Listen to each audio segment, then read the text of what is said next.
A very pleasant good evening time with beer. Ladies and gentlemen, welcome aboard. Come on in. Come right on in. Welcome back with me. I'm your boy G Hines, your host of the most, the real deal on Keeping It Real with G Hines Jr. Well, it's been a long time. Let's see, the last time I was on these airwaves was back in April.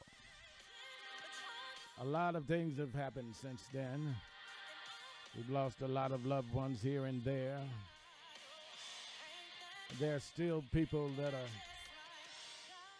going on to glory. It's going to happen. Every time you look around, somebody said, so-and-so done gone home. To those of you who lost loved ones, since we've been off the airways here,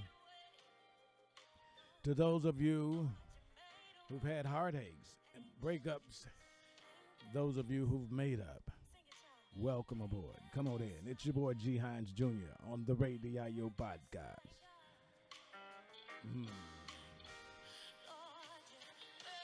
Oh my goodness. Sister McKinney, Evie, ain't that just like God? I got a lot to talk to you about, and I'm sure you have a lot to share with me. Send a shout out to somebody. It's okay. Yeah, let me take that music out. Here we go. Ain't that just like God? Of course, the music that you hear doesn't belong to me, but these shades do. They got to come on. Y'all know I need my eyes, right? Okay. All right. Let me get right. That's more like it. Ooh, ain't that just like God?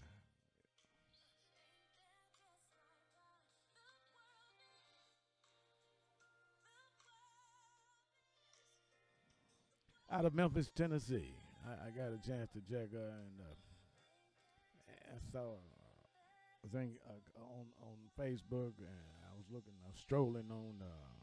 That's Evie McKinney. Anyway, ain't that just like God? Well, let me see. Let me stop that right there and get back in the swing of things. So, how y'all doing? All right. I heard everybody say, all right. And I've had a lot of people, as I promoted, coming back on the airways that they're glad we're back. And I'm glad to be back. Evie McKinney is what you just heard. Of course, I say the music doesn't belong to me. And I got a chance to check her out on a show like, what was that show? It was with Puff Daddy and big boy that DJ Khaled and boy that she tore it up, and that's where she got her fame from. That's where she is right now. She's way out there, way. When I say way out there, well, I'm going to be talking to you about tonight. I'm just going to open it up for your views. Matter of fact, I'm going to open my phone line up. Y'all get ready, because I need y'all to take this number down and give me a call at 662-313-4521. So, G, what are we going to talk about tonight? I tell you what. Are you curious about where the money's coming from that the mayor and the city commissioners are getting? So am I, and so was I, of course. Tell me what you think. Call me right now at 662-313-4521. And let's talk about the mayor and the commissioners, board of commissioners in the city of Clarksdale, about that big raise they got. My understanding that the mayor is making the kind of money the governor's making, and it's all legal. Tell me what you think. All right, let me go to my phone line. I know I got somebody on deck. Let's see. I'm going to start off with wife. Let me call wife because she's very opinionated and she doesn't even know I'm back on the air. Let's see. Okay, wife. Hmm. Let me see if I can get this microphone over here. She's sitting up in there getting beautified over at Ronnie Vaughn's salon. International House of Beauty. Wife, you got to answer that phone, girl. She must be getting curled up. Can't get her right now. Okay. All right. Now, I thought we'd start it off. Anyway, I talked with Senator Jackson today, and we're going to have him on the show tomorrow evening, tomorrow night at 7. Senator Robert Jackson, a good friend of mine and my family, and get an update on what's been going on and touch bases with you with the Delta. Well, Delta's not playing. You thought COVID was a serious issue. Delta is not playing. Look, you know, I had a vacation plan to go to Florida, and I've been watching the news. Called my partner David Self out there in Florida and talked with he and his wife, and my wife and I were getting ready to make some runs, you know. And the governor out there won't do a mandate again on the mask like our stupid governor. Oh, did I say that? Yes, I did. Our rocket scientist governor, I'll put it like that, the rocket scientist, who knows more than the doctor knows and not going to make a difference until he realizes that the numbers are going to be like the numbers in Florida, which they already have a whole lot of hospitalization. Patients, and not just patients that are adult patients, these are children. That's right, I did say children. And guess what? School has just started. I saw some babies this afternoon coming home with the uniforms on. But, you know, when I was a kid, before you can get in school, they made sure that you had your smallpox shot, your vaccinations, and your measles shots.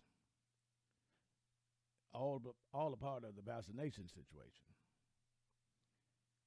Now we are setting our children and our grandchildren up for slaughter. Because there are some mayors and some commissioners and some supervisors in various different places and countries and aldermen that are against it, and their citizens, like some of you out there, don't believe in getting vaccinated. Wow. The curse that Trump has put on the minds of those of you who don't think you need it. Why? Well, just remember now, Trump went out and got himself a cocktail of everything that we're taking. He probably took, okay, I got the mayor on the line. Okay, mayor, let's see. I'll get back to that thought. Let me just talk with the mayor. Mayor Chuck Espy is on the phone, the mayor of the city of Clarksdale. How are you, Mayor? Hello? Reverend, how you doing? I am just fine. It's so good to have you back on, and I've been trying to get in touch with you, so maybe we could talk about it because there's a lot of confusion going on, and I know you have the answers for us. I did talk with Kathy Clark today, and she explained to me. But the people out there want to know from you, and I know you have an answer. So first of all, good evening, and thanks for calling and being a part of the show today. Yes, okay, I didn't know we were on. Reverend. Okay. Hey, listen, it is a happy Friday. Reverend, there is so much going on in the city of Clarksdale, and everybody's doing their very, very best. But I'm going to tell you, this Delta variant of the coronavirus is ticking. And Reverend, I'm just asking all of your listeners, I'm asking everyone to first do one thing for the mayor of the city of Clarksdale. Pray. Pray for this nation. Pray for Clarksdale. Pray for people that are contracting the virus, and praying for speedy recoveries for so many people. Now, children are even getting it. So I'm encouraging, we are not doing any mass mandates. We're not going to shut down anymore. We're following the governor's orders, and what we're doing is making sure that we're in compliance and not infringe on people's rights at this point. So, no mask mandates, no restrictions, but we are encouraging everyone to, if you can, wear your mask when you're around people. Practice social distancing. And, I keep a little of the rubbing alcohol in my pocket. And, man, I put my hands, I wash my hands in this literally 40 to 50 times a day, Reverend. So I'm doing my best, and I'm asking everyone. And the last big one, after you've done all of that, if you have not gotten your vaccination, please go get it. Please, in the name of Jesus, please go get the vaccination, because it just might save your life, your family's life, or some individual that you may be around. And Reverend, I just lost a good friend out of Hines County, the sheriff there, Lee Vance. Yes, Brother Vance. And he was a very close friend of mine. And he did not get his vaccination. And he had some surgeries that he had to go through. He contracted the virus, and he just never recovered. And my good friend, the sheriff of the largest county in the state of Mississippi, passed away just the other day at his home. So if that is not enough to encourage someone to get the vaccination, I just don't know what is. Well, Mayor, that is wonderful, and of course, we thank you so much for the encouragement, and for those of you out there, please take heed to the mayor's words of encouragement. Mayor, we started school, so what are the procedures here in school in the city of Clarksdale? Well, again, Reverend, we have not stepped in as the municipality, and we could and actually have ordinances that are produced. All of our schools in the school system, the county and the city, they're following their own guidelines, and they're using standards that they have seen from the CDC and the Mississippi Department of Health.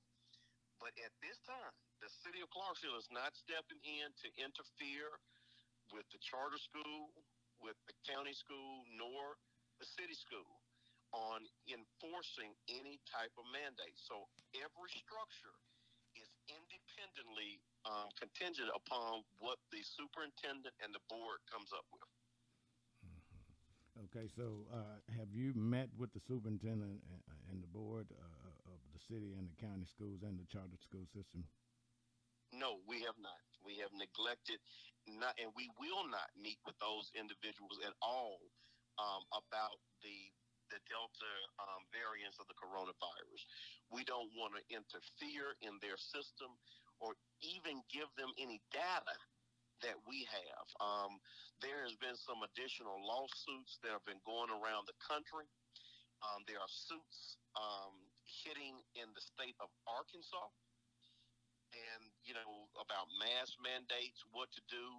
And I know you saw the recent one. I think that was in Germantown, and also one of the cities in DeSoto County. They have had debatable items on how to enforce. Some municipalities have had to rescind their ordinances. And in Arkansas, the governor went out there on a limb. They had restricted any enforcement on mask mandates, and now he's having to take that back, and their legislature may have to go back into session.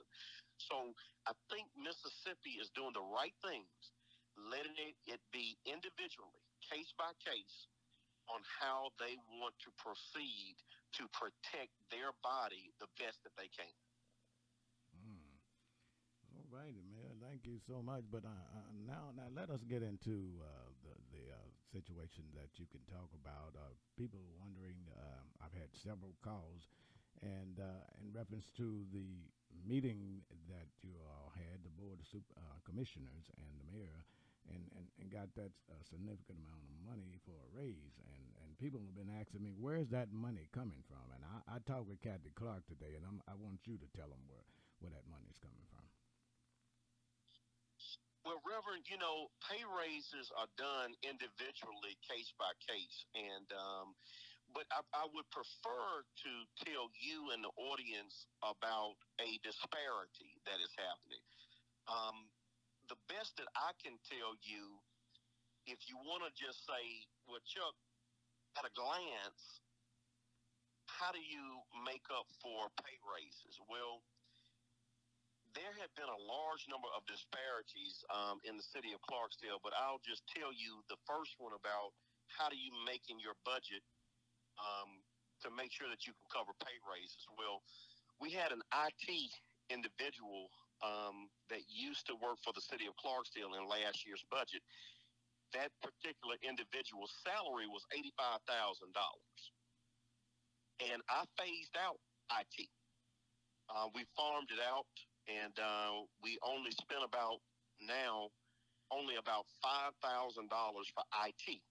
Well, just the technical assistance that we need with computers and whatever else that we need on social media, things like that. So there's $80,000. Huh? So there's $80,000.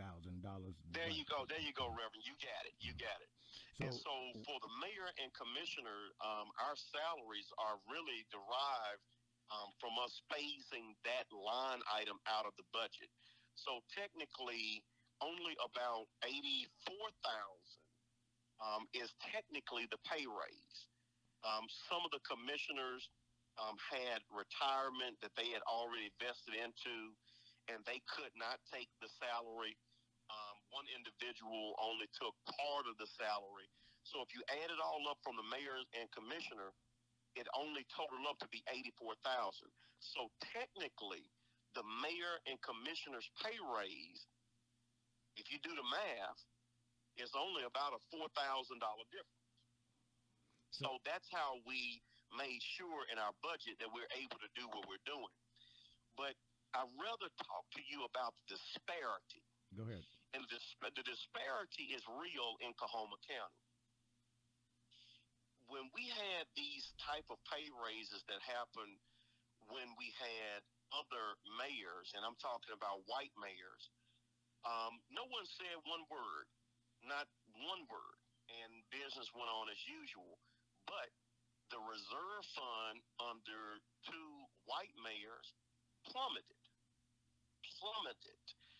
So they increased their salary, and they had also deficits happening, and the reserve fund had been depleted. But no protests, no petitions, nothing. But since I've been the mayor, our reserve fund has doubled. I doubled the reserve fund literally in the last 4 years. And I think that's amazing. That's, and I'm not trying to toot my own horn, but I thank God for giving me the ability to have a good financial background, a strong ability to have overseen budgets while I was at the state capitol, chairing many different subcommittees, and even chairing a nonprofit down there of millions of dollars in Jackson. So I'm very thankful for my education, and I have a master's degree, have my undergraduate degree, all dealing with finance and management. So thank God for that. But let me just keep focusing on the disparity. Okay, please do. There was a county administrator by the name of Jack Stubbs. God bless him. He was a great guy. He passed away, but he was in a county administrative position for technically over 10 years ago. During that time, the budgets were not the best budgets, but this one individual made over $150,000 salary. No protests, no petition, no words, no nothing. So that would be, what if the people would say, just hypothetically, that's the county's budget, and the county has more money than the city to operate on? I mean, you're going to hear these things. I'm just being But that's not the shocker. Mm-hmm. That's not the shocker. I believe the individual should have gotten paid $150,000. His name was Jack Stubbs. Great guy, knew exactly what he was talking about. White individual. Mm-hmm. But no one said one word. And I believe that he was right to have a $150,000 salary. But here's the disparity, Reverend, and this is the dialogue that we have to have in our community. Daniel Vassell came in right behind him and was very highly educated, African American male, and he knew what he was doing. And literally the salary got cut in half.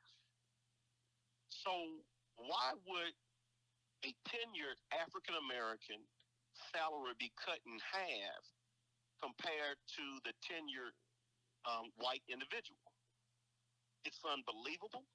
It's hurtful. And overall, it hurts the spirit of what happens in Coahoma County.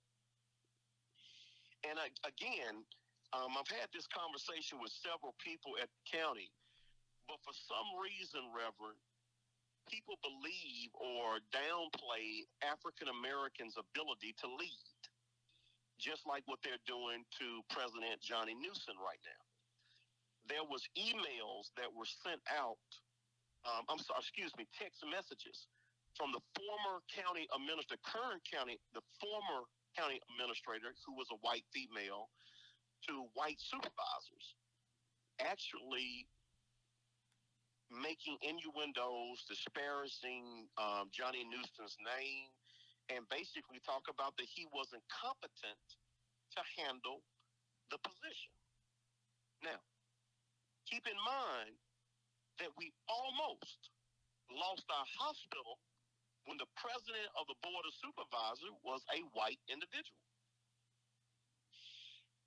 So are we talking about who is competent and who is not? I believe that has absolutely nothing to do with race.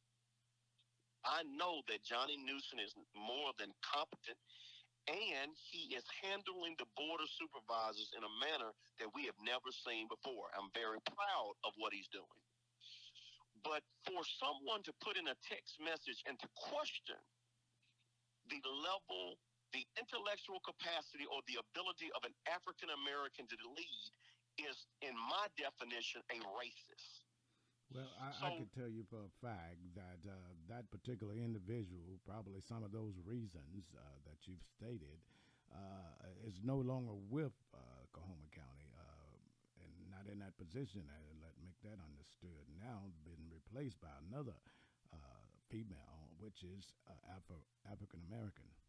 So that doesn't have any weight at all. It's just it goes to show you the ignorance of some people that are still living in this community with that same mentality that happened on January the 6th Reverend, and you just hit it right on the head. We have too many, and this is what I promise. We're going to the house. See, this isn't a black or white thing. This is a education level of certain people who are in office. Now, these type of white individuals should never hold positions of authority with that warped, delta, backwards, dividing black people mentality. And see, it doesn't work with an educated African American like me. I call them out every single time they make these mistakes. And so people get what my message, they sometimes could accidentally, and this is to my white brothers and sisters, they could accidentally get my message confused. Mm-hmm. They're thinking that I may be talking about all white people. I am not. I am only talking about an uneducated white individual that still has racist tendencies in their leadership skill set. And those individuals should never have a seat at the table. So that's to say, the white people that are educated enough and that are not racist, those are the individuals that should be at the table. So I want to make sure that this message is not confused. Some people would say, well, Chuck, are you talking about all white people? No, I am not. I am only talking about the ones that have the relics, the ones that are still living in the past and trying to say that African Americans cannot lead. So the comparison is Hugh Jack Stubbs gets $150,000. Daniel Vassell gets his salary cut in half. One's white, one's black. And so my issue with all of this, Reverend, is very clear. This is 2021. And and thank God for my parents, man. Thank God for them. I am highly educated. I am a well-read African American. I know exactly what I'm talking about. And I am determined to make sure that I am the best mayor that this city has ever seen. And when it comes down to disparities, Reverend, just you can keep looking at the disparities even more. Curtis Barsher, and this is the city of Clarksdale now. So we're not talking about the county anymore. Curtis Barsher makes over $160,000 managing our Clarksdale public utilities. Now, again, we've had meetings a year ago talking about high utility bills, what CPU can afford and what it can't afford. And Reverend, we had some people that were all in that audience. We had a large number of people. But guess who was not in that audience when Curtis Barsher took the helm of the ship and received $160,000 plus salary? Well, let me ask you this. There were no white people ready to protest, no debate. But again, Reverend, how does CPU have an individual that makes $160K plus at CPU? So the disparities are real, and I'm just telling you that I am very thankful for the commissioners, Commissioner of Ward 1, Bo Plump, Commissioner of Ward 2, Ken Murphy, Commissioner of Ward 3, Willie Turner, and Commissioner Ed Seals. They recognize my leadership skill set. They recognize that when I walked in this door, there was a individual insurance company, Reverend, that was robbing the city of Clarksdale blind for insurance. I saved the city of Clarksdale over $750,000 per year just by switching the process on how we bid on our insurance coverage for every city employee in the city of Clarksdale. So do they have the same coverage that are you saying that and you save that much money? In fact, they have better coverage. But what was happening, Reverend, the city of Clarksdale House, City Hall, was left unattended. See, for too long, previous mayors, and I'm not disparaging any of our mayors, I'm talking about from before my father to all the way back in the 80s, everyone was just trusting what was going on in the process. And when I walked in the door, they told me, oh, this is the same insurance company that we've been using for years. There's nothing wrong with this process. And I said, what I have learned over my years, go through the process, let it go through a bidding process. And Reverend, the former state auditor, Pete Johnson of the state of Mississippi, the former state auditor, saw with his own eyes through the bidding process that this one individual had been overbilling the city of Clarksdale by over $700,000 a year. So every year, Reverend. So let. Wait, Reverend. There's more. Wait. This one's going to get you and your listening audience. This is the big one. Go ahead. I asked Pete Johnson, the former state auditor, so he has credibility because he used to be the former state auditor. I asked, what do you think that process to put together a bid package for insurance, how long does that take, Mr. Former state auditor? And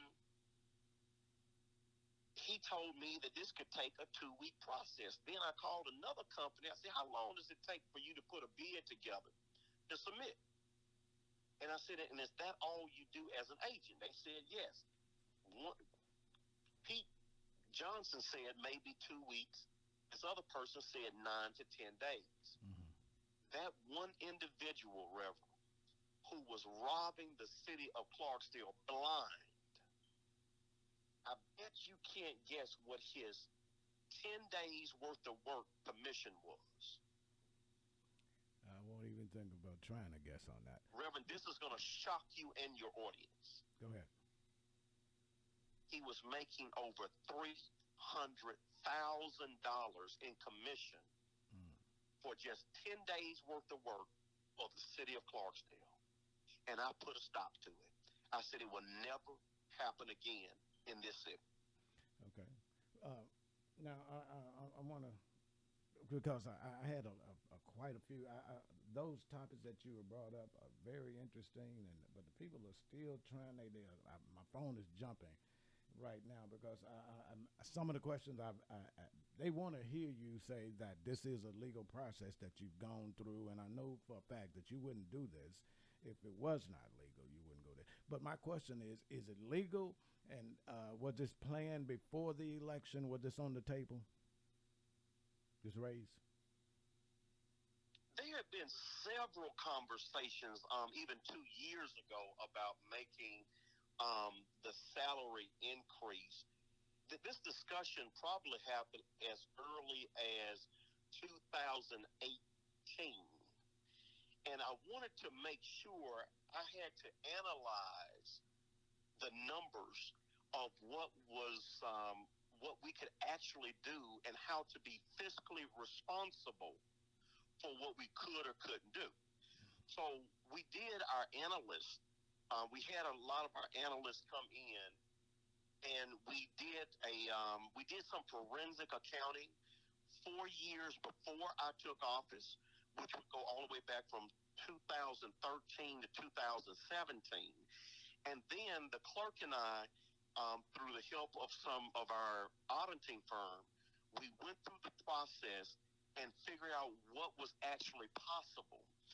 And so what the analysts came up with, if everything went according to what the budget says from 17 to 18, and if everything kept according to plan with our revenue and with dollars that were coming in, we knew that in 2018 we were on a track to do those level of pay raises.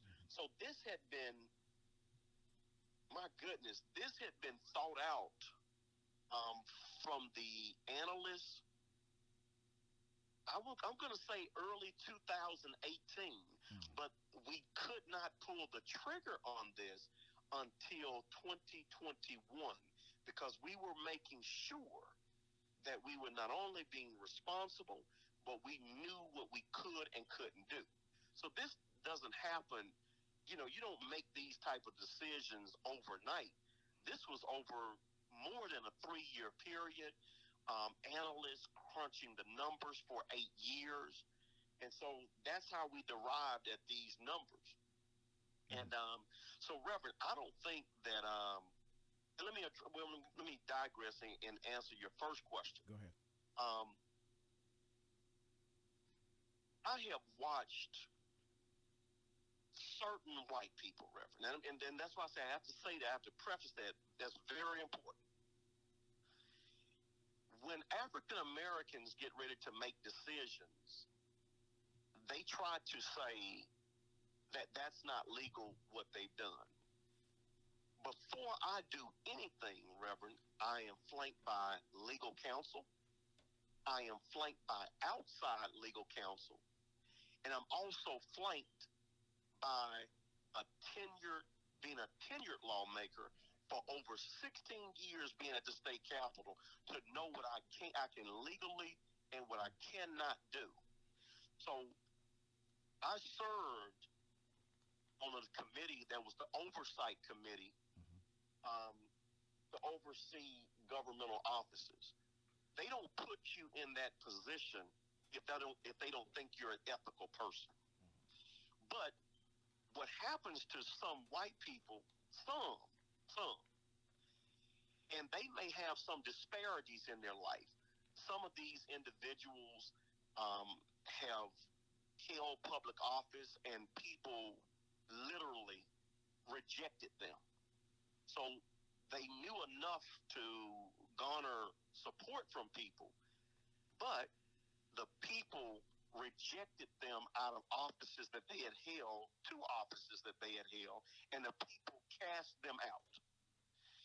And when those type of people are cast out, they have bitterness in their heart. They become bitter. And they become really sinister in a lot of their intent. You got to be very careful with these individuals because they're very dangerous. So they have a little bit of knowledge, but they're hurt because they've lost offices that they previously have held. Let me ask you this. I mean, and wait, and Reverend, here's the most important point. Go ahead. Again. They will mislead people with lies. So, and they will try to say that something that the mayor is doing is unethical. And I just told you that every move that I make is flanked by at least 3 different attorneys.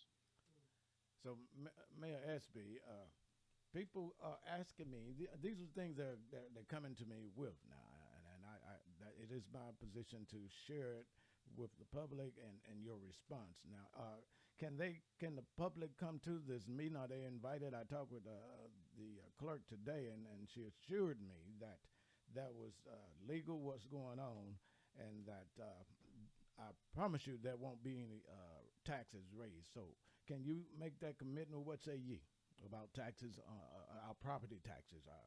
And tell us, explain the bond issue. Okay, that's a lot to say. I'm going to try to say it in a condensed version as fast as possible. There will be no new taxes levied in the city of Clarksdale for our pay raise. 0. And if anyone tells you that, Reverend, they are absolutely 100% misleading you and lying to you to stir you up. No, I can't be 100%. Stirred. I can't be stirred. All right, so I just boxed myself in a corner with that one, right? Okay, so you're saying that there are zero new taxes that will happen because of this pay raise. 0. Okay. Now, here's another thing, Mayor. The budget meeting is scheduled for Thursday. Is that correct? I'm not sure. I don't have the number. I mean, I don't have the date in front of me, but I believe that's coming very soon. Very soon. I have a question here from Mrs. Hines. Ms. Hines, what's your question? I said, how are the pay raises going to be paid? She was just asking. The funds. He explained earlier that the funds that will be coming from. Mayor, for those of you that's just joining, I'm talking with Mayor Chuck Espy, and he just explained, and and there are people still tuning in. The lines are still jumping. So I'm going to let you go, Mayor. I know you're taking out a busy time, but this is something. Right, but Reverend, this is important. This is very important. And my wife is asking. She missed that part of. And I want you to share. I want her to hear it from you. How will this Reverend, be paid? Let me do this to kind of give you a summation. I know that time is running out. Here's the summation. Go ahead. There are some white people who believe that they need black people to allow them to speak for them. Mm-hmm. And this little trick has been going on for a long time. Mm-hmm. Some white people believe that African Americans are not intelligent enough to articulate points. And so therefore they spent their career speaking for people. But remember, these people, type of people, they have a lot of sinister behavior patterns that's lurking behind what they're doing. So you got to be real careful who the messenger is. Mm-hmm. So these individuals want to think for us, they want to speak for us, but they have some bitterness in their heart based on losing elections, multiple elections to African Americans, losing multiple elections from even their own peers rejecting them. So you got to be real careful, Reverend. So what are you saying? The Because messenger. See, this will come through a better filter if there was a better messenger who was trying to lead this charge. so The what do you say? messenger is the wrong person. What do you say in reference to the petition that I understand? I had heard about a petition going around, and Well, I love a robust discussion, and this is what leads to the other part. This is what I love as a politician. I truly believe that people have a right to have a robust discussion, even if it's a good item today or if it's a bad item tomorrow. I encourage all of those people that signed the petition. I want them to be a part of what's happening in the city of Clarksdale. So our meetings are open.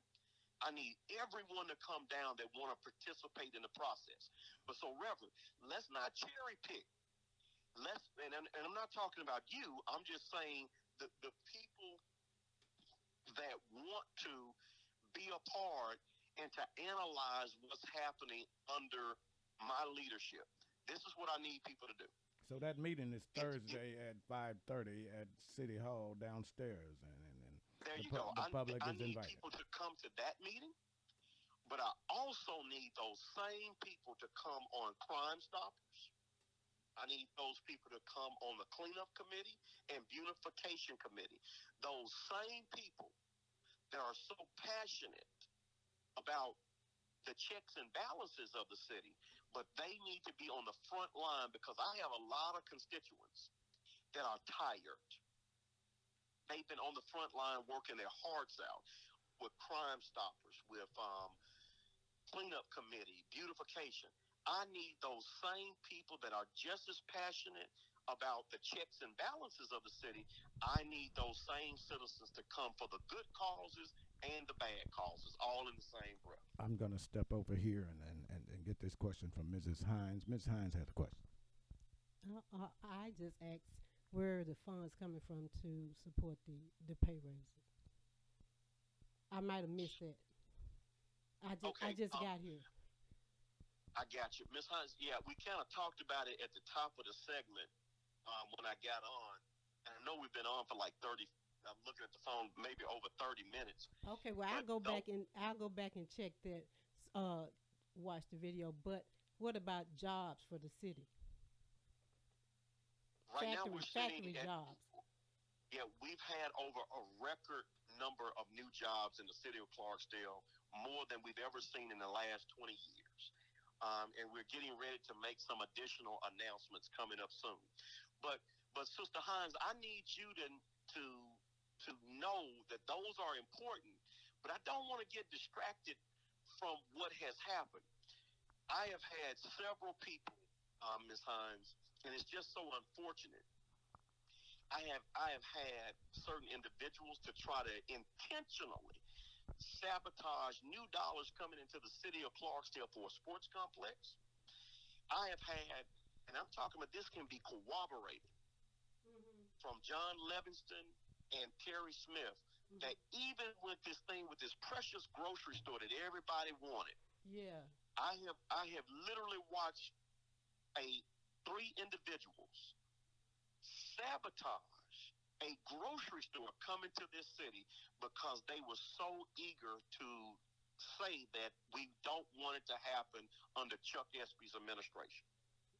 So, Ms. Hines, we're dealing with a multitude of personalities.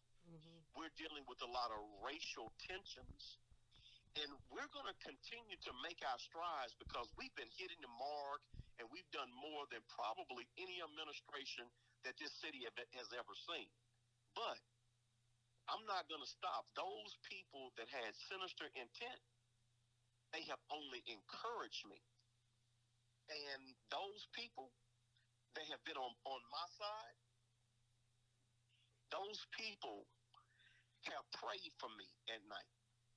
Those people knew that when they were beating me down on trying to stop progress for Clarksdale, when I had hives in my mouth Mm-hmm.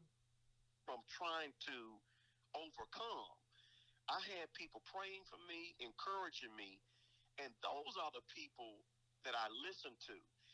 And I am not going to stop. In this 4 years, we're going to work even harder. We're going to double down, and we're going to make sure that the progress that the citizens demand and deserve will come to fruition in this city. Okay. All righty, that was Mrs. Hines. Yeah, That I was just trying to. she was trying to get caught up. She's just getting in. And for those of you who just coming in, and if you like to see this show or hear it later, you can go on YouTube. We're going to have it uploaded. And plus, this will be also on Facebook played back. We're going to record. It's already being recorded as we speak. We have on the line Mayor Chuck Espy, and he's made it clear that the budget meeting is wide open to the public. He's made it clear that there will be no taxes raised, no property taxes raised, and I spoke with the clerk, Kathy Clark, today, and she assured that as we were speaking, she was working on the budget. And the budget meeting, again, is going to be at 5:30 on Thursday, if I'm not mistaken. If so, I will come back and let you know. But if I'm not mistaken, it's Thursday at 5:30 at City Hall. Mayor, I appreciate you taking the time. I know you've given us a lot, but is there anything else that you would like to say or address in this topic, on this issue of keeping it real? Reverend, the only thing that I can leave you with is, let's not be fooled by the same tricks that some people have played on the African American community for years. Let's just not be deceived.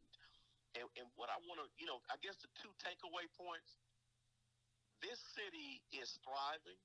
I'm very proud of all of the jobs that people have received, from People Shores to Image Industries, Map of Easton hiring more people, and even People Shores getting ready to hire more people. So I'm very proud of that. And the only thing that I can really say, and I want to make this really clear so there's no misunderstandings.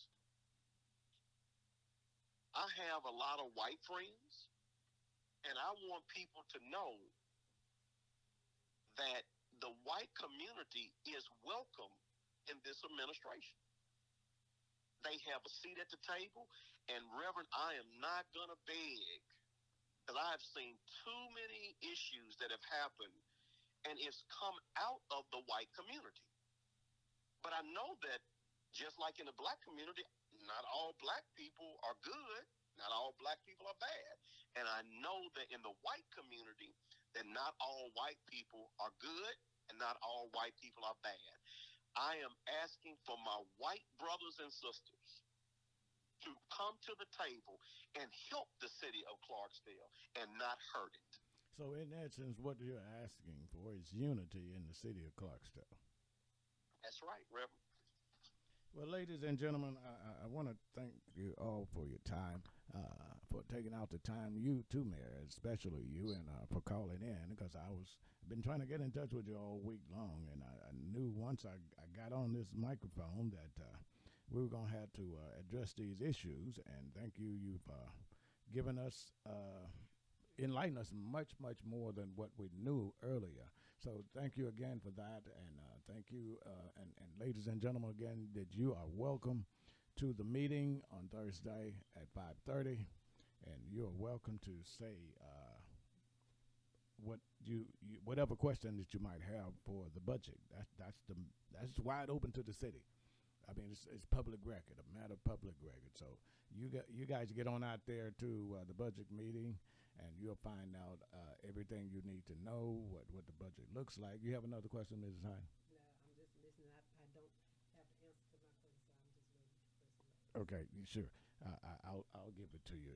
And for those of you that want to know, again, just log us in on Facebook or YouTube immediately following this program. It'll be uploaded if you missed the first part of this show. Now, Reverend, if you need me to clear up anything, I'm on the line, because let me tell you something. Go ahead, man. Clear it up for him. It's very easy to, as a politician, I'm thankful that, Reverend, you have provided a platform to inform people. And the problem is a lot of information is not getting out there. And so that's why I believe in your platform, and I'm very thankful for what you offer. And I wish more people would tune in, would listen to you, because it is not only educational, but it dispels all of those myths and what ifs. And when you have more information, it is powerful for people to have information. Yeah, because you've done that consistently over the years. Thank you very much, and I appreciate you again. And I'm going to continuously to investigate various different issues, and when the topics come to me, and my mama always told me, you don't get it from the horse, then the horse didn't say it. Mama probably. The good book always says get some understanding. And that's the book. And all you're getting, get what? Some understanding. So that's why I wanted to know where the funds were coming from. All right. All righty. Mayor, go ahead on. And Sister Hines, and I appreciate you, and that's why I say I respect your family, because you guys are straight shooters, and you tell it like it is, and I'm very appreciative. Thank you. I appreciate it. We appreciate it, Mayor. Mayor Espy, thanks again, and I'll be talking with Senator Jackson on tomorrow, and we'll talk with Senator Senator Robert Jackson in tomorrow's segment. Thanks again, Mayor. Okay. Thank you, Reverend. Yes, sir. Thank you, guys. All right. Thank you. Sister Hines, thank you. You're welcome. Thank you. All right. Good night, Mayor. Ladies and gentlemen, we've been on the line for the last 45 minutes with Mayor Chuck Espy, who did a lot of clearing up some things that we've been hearing myths and stories about. And we listen at both sides. I mean, I'm not stirring up any mess, but I'm cleaning up mess. One thing I can't stand, and that is mess. So you don't know what you're talking about, and if you're there for the wrong reasons, or you protesting for the wrong reason, just because somebody else said it, that's wrong. First of all, welcome, ladies and gentlemen, for those of you who are just joining us. I want to take this time to introduce this lovely lady in the background. This is my wife, Sister Annie Hines. She needs no introduction. Look at that beautiful hair. Hair by Ronnie Vaughn. Ronnie Vaughn, it was in the International House of Designs. And while I'm giving up a shout out, I might as well give a shout out to my son, Trill V.